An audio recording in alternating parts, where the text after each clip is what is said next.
Hello, ladies and gentlemen. I recently made a video on Heroes of Faerun and Adventures in Faerun, the new Forgotten Realms books for 2024 5th edition 5.5e. We're still figuring out what to call it.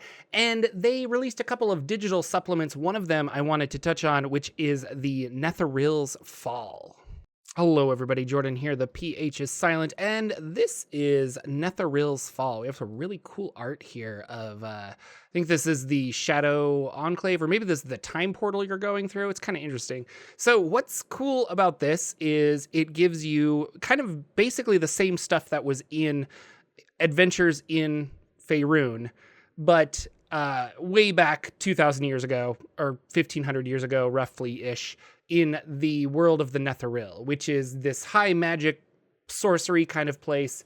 And it has floating wizard enclaves and the whole magical societies. And all of this was really cool in the Forgotten Realms. And then a man named Karsus, who caused a big problem by trying to subvert the goddess of magic with his own body, destroyed all magic for a period of time, and all of these floating cities came crashing to the down.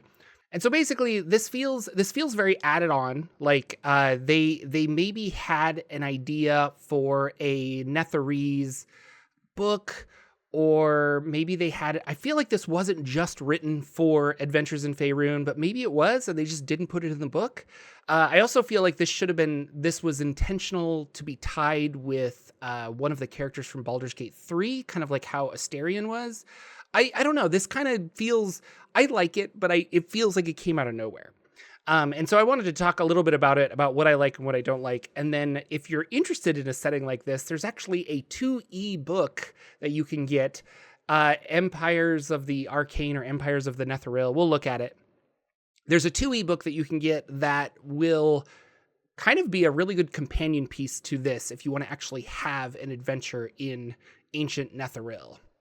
There's a little bit of a timeline with this. If we look at the contents here, again, I really love the art. Like, you just have low Netheril here, and they're looking up at this floating enclave, which is a city that's floating. And how they made these is they cut the tops off of mountains and then flipped the mountain over and then built stuff on top of it.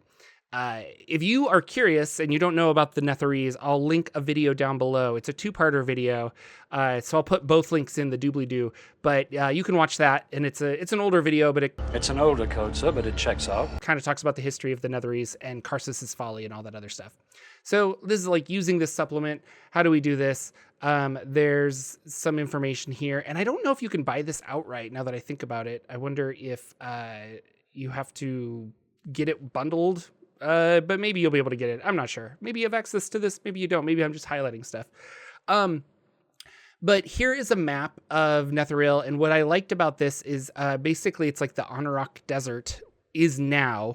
But this is back when it was lush and green and awesome. And all of these little places are things and areas you can go to. They're flying cities if they're the inverted pyramid. If they're not, then they're, just regular cities. And we're going to basically look at, it gives us two. It gives us one flying city, which is Karsus's city. And then it gives us a city on the ground called Conch. And you can either start your adventure in the flying city or in the lower one. And it gives us like a small little city, a small little adventure. So how do we adventure here? How do we do all this other stuff? The high Netherese, the low Netherese, and things like that. And then here's our city. This is the Karsus's floating city, Ileniar. And then there is Conch, which is the lower city that is kind of connected to it. You can go back and forth.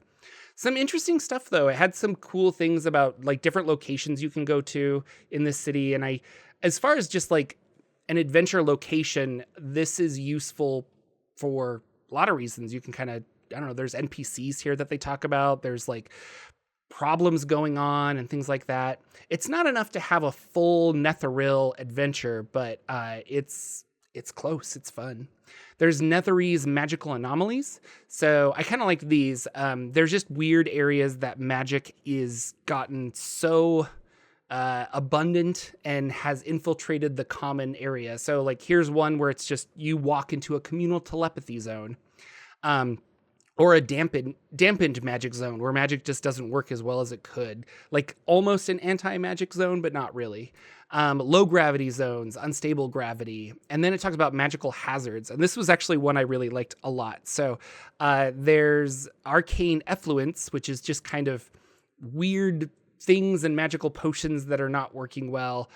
You mostly just take acid damage and you can get rid of it kind of easily.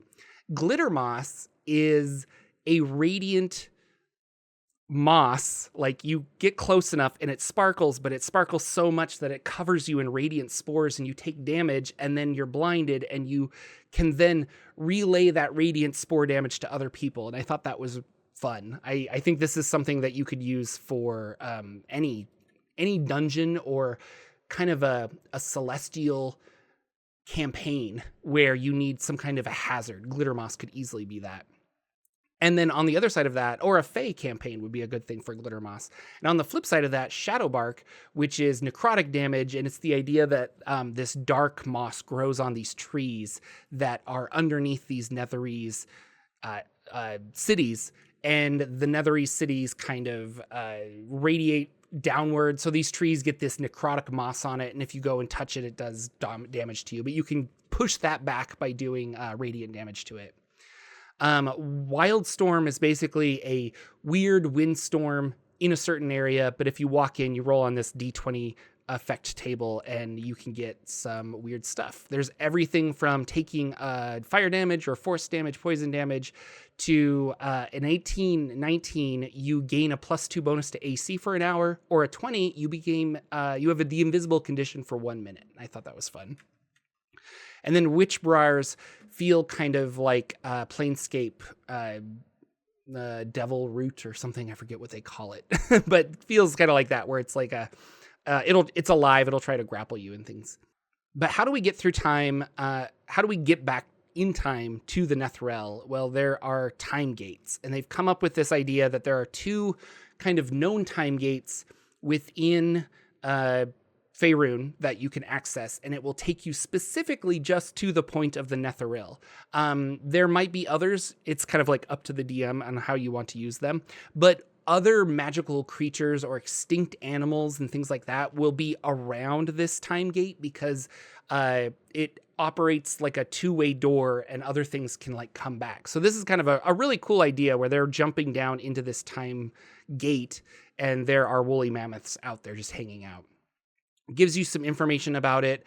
The big one is Fool's Needle. So this is a time gate in the Anarok Desert, and you can you climb this big spiral area here to get to the gate up at the top.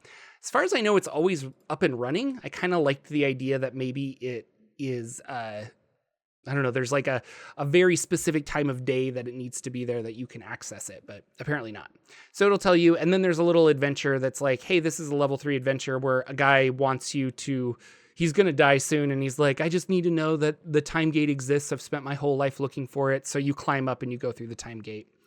And then there's another one where there's this forgotten chamber, and there's a caldera that has a gate at the bottom of it.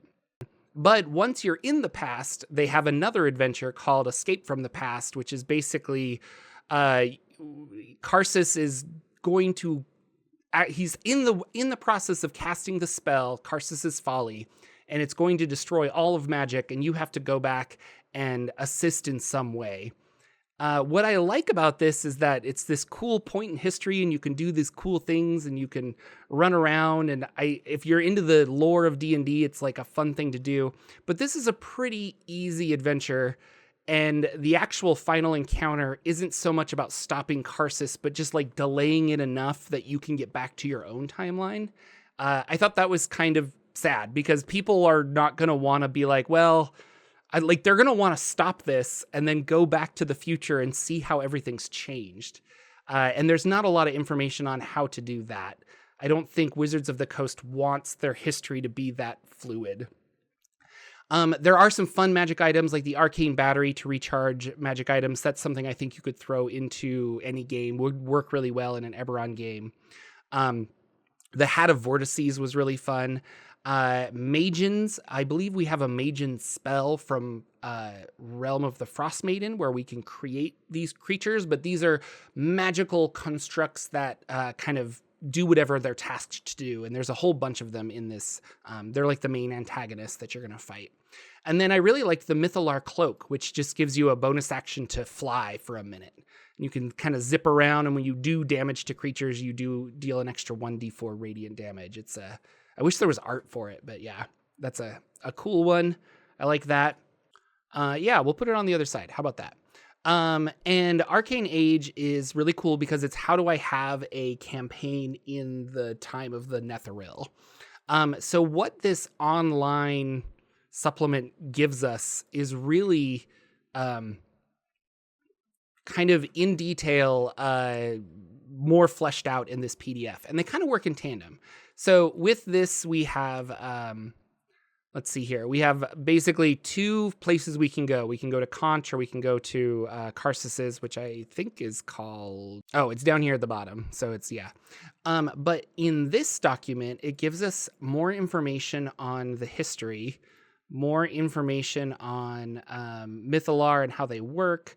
We have all up until Karsus's Folly, and then we have information on time traveling. And I've made a video on the Chronomancer, which this specifically addresses that supplement, saying that the Chronomancer should not be used with this because Mistra actually created, I almost think like a Doctor Who thing, where she created like a time bubble around this that nobody can come in or out of the Netherese timeline because she doesn't want people to change or affect it. And you can bypass that, but you have to do so with a very specific spell from Mistra, or you have to use a time gate, and there are limited time gates in the world. And then it gives us some information on, like, what are the gnomes doing here? What are halflings doing here? What are all this? So a lot more than just what's going on here. And then new classes like arcanists, which are just like super wizards, and information for priests who might live in this area. So I wanted to jump forward to this. So this is like the map on your left here. We could look up specific places. But yeah, so we have like Coldfoot, and then on the left over here, I can scroll down to Coldfoot, and this will give us a whole bunch of information on what's going on in Coldfoot, much more than what this document gives us. I can go to, I don't know, let's find another one. Oh, Conch River. Like, here's the Conch River, and here's information on Conch, and Conch is like right over here. So I think if you want to have a Netherese campaign, obviously this supplement helps you with that, kind of like a quick one. But if you're really interested in it, this 2e book is really good, and I want to highlight that, and you could definitely use this. The other thing about this that is it gives us some monsters for the Farum, and you can use those to have a fun fight. Who are the Farum? Well, I'll have you watch the other video. It makes me think, though, that Wizards of the Coast, with Rime of the Frost Maiden and the Obelisk conspiracy that kind of went nowhere, it made me think, I thought originally we were going to shift back into Netherese timeline, and that was going to be the big push of the new edition of Dungeons & Dragons, is that you could have 10th, 11th, or 12th level spells. And circle casting kind of makes me think that they were reusing that for this Faerun supplement. And the fact that we have stuff like this, like Netheril at the height of the Golden Age, and what does it mean to like, could we go back in time and have a Netherese world? And then that could be the default setting kind of moving forward for Dungeons and Dragons. And then you have a whole new era to create new heroes that we could enjoy. There's no Elminster, there's no, unless we have time travel, but there's no Drist kind of a thing. And they could just, I don't know, come out with some new interesting stuff. That is not what's happening, but it feels like they had some of that, you know? Like they had it in the works. So I don't know, what do you think? Do you use any of this? Are you going to buy the Netheril supplement? I think if you're going to, it's not enough to buy just to read. I think if you're going to buy it, you should probably want to run a Netherese campaign. There's not any new there's not any new feats or anything like that in here. It's just a couple of adventures and some new monster set blocks and some magic items. But it's kind of interesting. I think if you're a player, you can definitely stay away. But if you're thinking about running a Netheril, some of these books can be pretty good, at least for some of the Farum bestiary at the very least. And to follow up with that, there's another book called How the Mighty Are Fallen, which is a second edition adventure for levels 11 to 14, but you can, however you want to change it, that actually details Karsus's folly. And you can kind of go in that direction. And then I think it would be fun to stop Karsus's folly from happening. And then you have a brand new Forgotten Realms to play in. Your realms. So I read them side by side because I was really curious if it was just kind of, well, what are you giving us that isn't already been published? And mostly it's just the adventures. But yeah, what do you think? Would you want more if they made an entire setting like they did in second edition, an Arcane Age of the Forgotten Realms, so you could travel back in time and play, or create characters in that era and play? I was curious about where this came from, or if this is just another little experiment in Dungeons and Dragons moving forward. So let me know what you think. I'm curious to see if you're going to pick this up, or if you have read and enjoyed or ran the original 2e. Let me know if you ran the second edition adventures as well. And with that, I wish you all well, and I'll see you all in the next video.